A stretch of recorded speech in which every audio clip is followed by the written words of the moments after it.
Hello everyone, welcome to my channel code story with Mike. तो आज LeetCode easy के playlist का video number 17 करने जा रहे हैं। इजी क्वेश्चन है, दिसंबर का लास्ट डे है। ठीक है, लीड कोड नंबर 1624। 3 तरीक़ों से बनाएंगे आज भी इसको हम लोग, है ना। पहला क्वेश्चन देखते हैं, सॉरी क्वेश्चन स्टेटमेंट पढ़ते हैं। एक स्ट्रिंग एस दे रखा है, आपको length of the longest substring return करना है between any 2 equal characters including the 2 characters if there is no such substring return -1। Sorry, excluding the 2 characters. अगर ऐसा कोई सबस्ट्रिंग नहीं है तो -1 रिटर्न कर दो।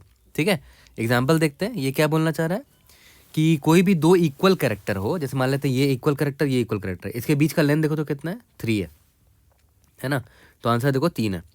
और मान लेते हैं आपका एग्जाम्पल कुछ ऐसा होता है, ए बी सी डी, ए तो है ही, फिर यहाँ पर एक ऐसा होता है ई जी एच आई जे के, फिर एक और ई होता है।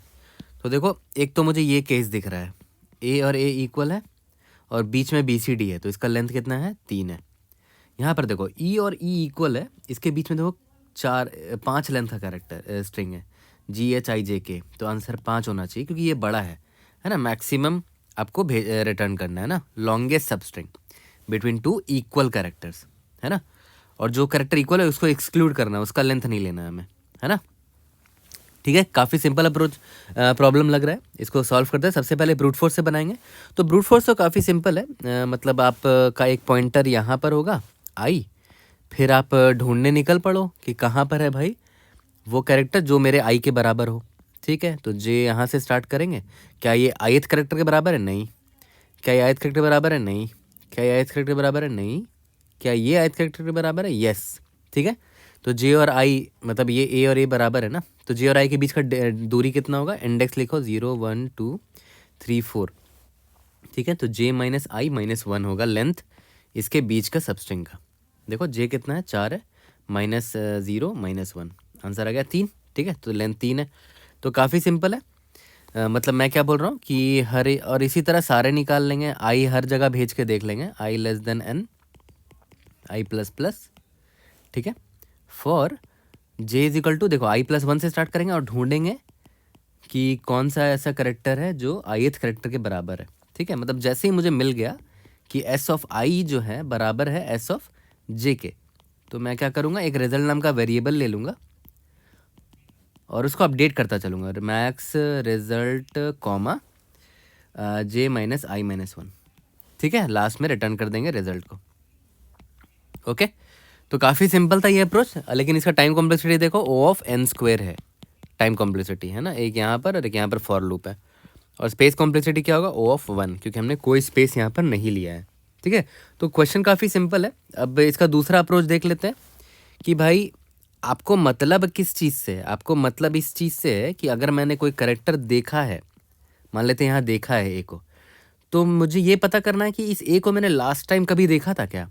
हाँ देखा तो था, ये रहा यहाँ देखा था, है ना। तो बस मैं लास्ट टाइम मैंने ए कहाँ देखा उसका इंडेक्स स्टोर करना है। ठीक है, तो क्यों ना मैं एक मैप में इंडेक्स स्टोर कर लूँ। ठीक है, मैं क्या बोल रहा हूँ वो देखो कि एक मैप यूज़ कर लेंगे इंडेक्स स्टोर करने के लिए, है ना। देखो मैं क्या बोल रहा हूँ, यहाँ पर समझो कि मैंने एक मैप ले लिया। ठीक है, और यहाँ पर मैं क्या स्टोर करूँगा, यहाँ पर कैरेक्टर होगा और कैरेक्टर को मैंने किस इंडेक्स में देखा था पहली बार। ठीक है, इंटीजर होगा यहाँ पर इंडेक्स स्टोर करने के लिए। जैसे यहाँ पर देखते हैं, मैं यहाँ पर आया, मुझे ए दिखा। क्या मैंने ए को पास्ट में कभी देखा है, नहीं देखा है, तो पहली बार देखा है ना ए को, तो ए का इंडेक्स यहाँ स्टोर कर दिया। पहली बार ही देखा है, बस वही स्टोर करना है ना। फिर यहाँ पर बी आया, बी को मैंने कभी नहीं देखा, तो बी को भी स्टोर कर दिया इंडेक्स नंबर 1 पे। सिमिलरली सी को भी स्टोर कर देंगे, डी को भी स्टोर कर देंगे, वापस से ए आ गया। तो पहली बार मैंने ए को कब देखा था, लेफ्ट मोस्ट साइड में, वो यहाँ मैप में मैंने स्टोर कर रखा है इंडेक्स नंबर 0 में। ठीक है, और अब करंट इंडेक्स कौन है, 4 है। ठीक है, तो 4 - 0 - 1, ये आ गया 3 लेंथ का, यानी कि इसके बीच में लास्ट टाइम जब मैंने ए कहाँ देखा था वो मैंने इस मैप से निकाल लिया। ठीक है, और अभी इंडेक्स 4 पर मैं हूँ, तो मैं डायरेक्टली यहाँ से निकाल पा रहा हूँ लेंथ सबस्ट्रिंग का, उसके बीच के सबस्ट्रिंग का। ठीक है, तो ये 3 मिला लेंथ, तो अभी मेरे लिए रिजल्ट यही है ना, क्योंकि रिजल्ट मेरा -1 था स्टार्टिंग में रिजल्ट को मैंने -1 रखा था। अभी बढ़िया आंसर मिला तो रिजल्ट को मैंने 3 मार्क कर दिया। ठीक है, ओके। अब पॉइंटर, अभी देखो ध्यान दो, अभी मैंने ए देखा है इंडेक्स नंबर 4 पर। ठीक है, अब मैं यहाँ पर अपडेट नहीं करूँगा इसको, इसको 0 हटा के इंडेक्स 4 नहीं करूँगा। क्यों?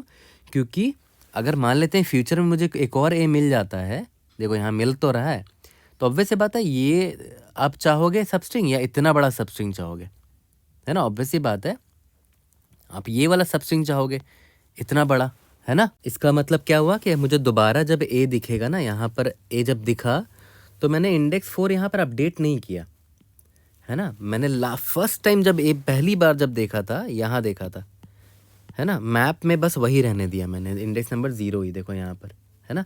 क्योंकि आगे ए मिलेगा तो लेफ्ट मोस्ट से दूरी निकालेंगे, उसकी सबसे ज़्यादा लेंथ मुझे तभी मिलेगा। तो ये ए मिला तो ये दूरी निकाली मैंने, इसका लेंथ 3 आया। फिर आगे जाके दोबारा ए मिलेगा तो मैं ये दूरी निकालूंगा, ना कि इससे निकालूंगा, इससे नहीं, है ना? इससे निकालूंगा दूरी। तो देख रहे हो इतना बड़ा दूरी मिल जा रहा है। लेंथ कितना है? 1 2 3 4 5 6 7 8। इस बार आंसर 8 आया जो कि बड़ा आंसर है, तो ये मेरा आंसर होगा। यहाँ तक क्लियर है? यानी कि मैप में हम क्या स्टोर करेंगे? पहली दफ़ा जब हमने देखा था उस कैरेक्टर को, वो इंडेक्स, फर्स्ट टाइम जब मैंने देखा था उसको, वो इंडेक्स स्टोर करना है, ठीक है? और आगे बढ़ते बढ़ते हमें मैप से आंसर निकालते रहना और मैप को अपडेट करते रहना है, ठीक है? तो एक ही ट्रेवर्सल में मेरा काम हो जाएगा, तो इसका time complexity O of n हो जाएगा, ठीक है? लेकिन स्पेस कॉम्प्लेक्सिटी क्या हो गया? O of n। हमने मैप ले लिया एक, ठीक है? अब क्वेश्चन में दे रखा है सिर्फ लोअर केस इंग्लिश लेटर्स होगा, तो हमारा थर्ड अप्रोच यहाँ पर आता है, थर्ड वे, कि भाई वे नंबर 3 में क्या है? जब क्वेश्चन में दे ही रखा है कि सिर्फ लोअर केस इंग्लिश लेटर्स है, तो मैप को रिप्लेस कर दो इंटीजर अरे से। इंटीजर अरे ले लो 26 साइज का, है ना? और कैसे किसी कैरेक्टर का इंडेक्स निकालते थे इंटीजर अरे 26 साइज का में? कैसे निकालते थे आपको याद होगा? मान लेते कैरेक्टर ए है आपका, क्या था? ABCD था ना, तो ये ए है, ठीक है? तो मैंने क्या किया? 26 साइज का अरे ले लिया एंड सो ऑन, 25 तक होगा इंडेक्स, यहाँ 0 1 2 3 एंड सो ऑन। ए है तो कैरेक्टर ए को ए से माइनस करो, आ जाएगा 0। तो ये 0 जो है ना वो ए को रिप्रेजेंट कर रहा होगा। अभी आया बी, तो बी को भी ए से माइनस करो, बी माइनस से 1 आता है, तो 1 जो है बी को रिप्रेजेंट कर रहा है, ये ए हो गया, ये बी हो गया। सिमिलरली सी को भी ए से माइनस करो, आंसर आएगा 2, तो ये 2 जो है सी को रिप्रेजेंट कर रहा है। तो काफ़ी सिंपल है, आपको ऑलरेडी पता होगा, फिर भी मैं हर बार रिपीट कर देता हूँ ताकि आपको आइडिया लग जाए। तो थर्ड अप्रोच में क्या करेंगे? सिंपली मैप को रिप्लेस कर देंगे एक इंटीजर अरे से, ठीक है? तो हमारा टाइम कॉम्प्लेक्सिटी तो O ऑफ n ही रहेगा, क्योंकि है तो मैप की तरह ही ना ये अप्रोच, बस मैप की जगह इंटीजर अरे एक यूज़ कर रहे हैं 26 साइज़ का। लेकिन स्पेस कॉम्प्लेक्सिटी देखो O ऑफ 26 हो गया ना, यहाँ पर 26 साइज़ का अरे है, इसका मतलब O ऑफ 1 रख लो अप्रॉक्सीमेटली, ठीक है? यहाँ तक क्लियर है?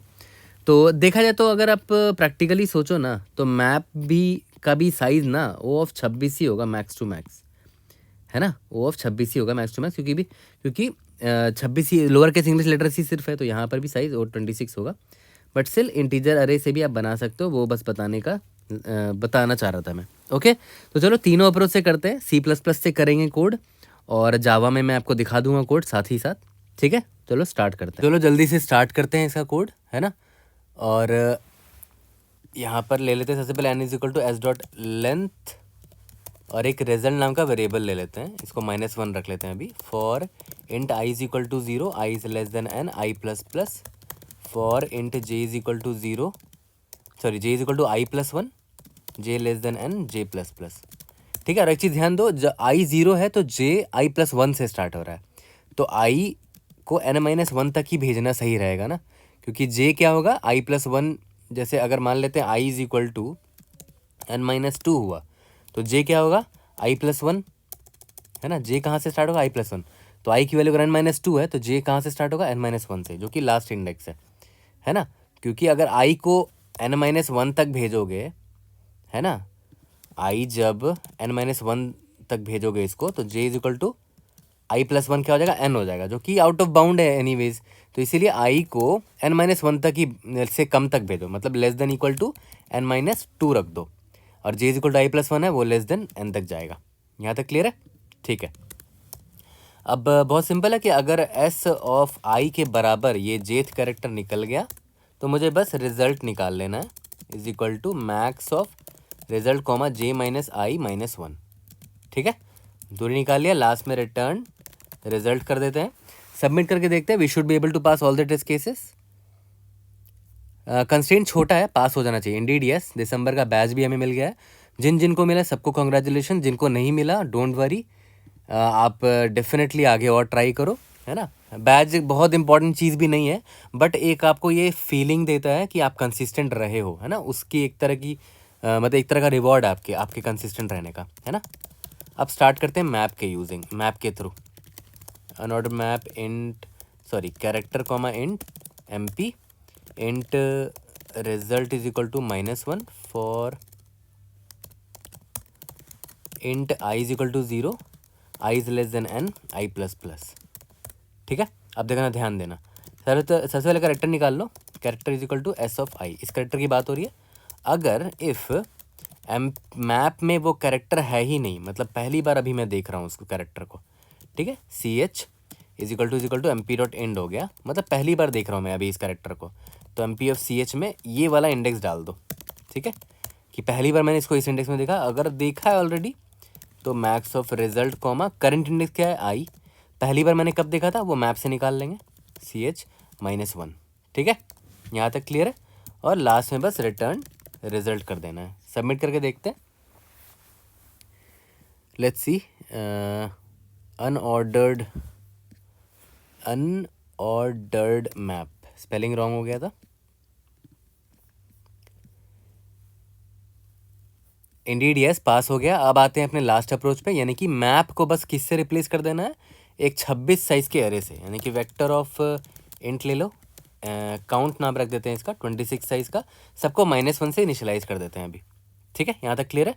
कैरेक्टर यहाँ पर MP की जगह काउंट लिख दो, काउंट में कौन सा इंडेक्स की बात हो रही है, इस कैरेक्टर के इंडेक्स की बात हो रही है, तो कैरेक्टर का इंडेक्स कैसे निकाल देते हैं, A से माइनस करके, ठीक है, is equal to MP dot end ना करके -1 चेक कर लेते हैं, क्योंकि देखो -1 से इनिशियलाइज्ड है, तो -1 है, मतलब अभी तक उसको वो मुझे मिला ही नहीं था, है ना। काउंट ऑफ CH -A, यहाँ इंडेक्स डाल दिया, और यहाँ पर रिजल्ट MP की जगह काउंट डाल दो, काउंट ऑफ CH -A, वो इंडेक्स मिल जाएगा मुझे, यहाँ से यहाँ रिजल्ट निकाल लूँगा। सबमिट करके देखते हैं, और जावा कोड मैं अभी आपको दिखला देता हूँ, मेरे गिटहब रेपो में मिल जाएगा। Indeed yes, we have solve this question using 3 approaches. GitHub मज़र माइक गिटहब सर्च करोगे गूगल पे तो आपको ये मिल जाएगा, ठीक है। यहाँ पर आप इधर चले जाओ, DSL को पैकेज फॉर इंटरव्यू, यहाँ पर ये स्ट्रिंग का क्वेश्चन था ना, तो स्ट्रिंग्स में चले जाओ, और स्ट्रिंग के अंदर ये लीड कोड ईजी टैग्ड है, तो ईजी के अंदर चले जाओ, है ना। यहाँ पर देखो आपको मिल जाएगा largest substring between 2 equal characters, ठीक है। तो देखो यहाँ पर C++ है, तीनों अप्रोच, पहला अप्रोच, दूसरा अप्रोच, तीसरा अप्रोच, और उसके नीचे जावा है। तो देखो जावा का पहला अप्रोच देखो, brute force simple, for loop लगाया, फिर फॉर लूप लगाया J के लिए, अगर S.I is equal to S.J है तो रिजल्ट निकाल लिया, पहला अप्रोच ये था। दूसरा अप्रोच क्या था, सिंपल हैश मैप ले लिया हमने कैरेक्टर से इंटीजर का, ठीक है, और यहाँ पर चेक कर ले रहे हैं कि अगर हैश मैप में वो कैरेक्टर है नहीं है, ठीक है, तो डाल दो इंडेक्स में, अगर है तो यहाँ से रिजल्ट निकाल लो। और लास्ट अप्रोच क्या था कि काउंट अरे यूज़ कर लो 26 साइज़ का, -1 से इनिशियलाइज़ किया यहाँ पर लाइन नंबर 141 में। उसके बाद सेम चीज़ कि अगर वो -1 है, मतलब वो अभी तक पहली बार मैं इस कैरेक्टर को देख रहा हूँ, तो यहाँ पर इंडेक्स डाल दो, अगर पहली बार नहीं देख रहा हूँ तो बस यहाँ पर लेंथ निकाल दो, ठीक है। Oh hope I was able to help, कोई भी डाउट होती range in the comment section और try to help you out. See you in the next video, thank you.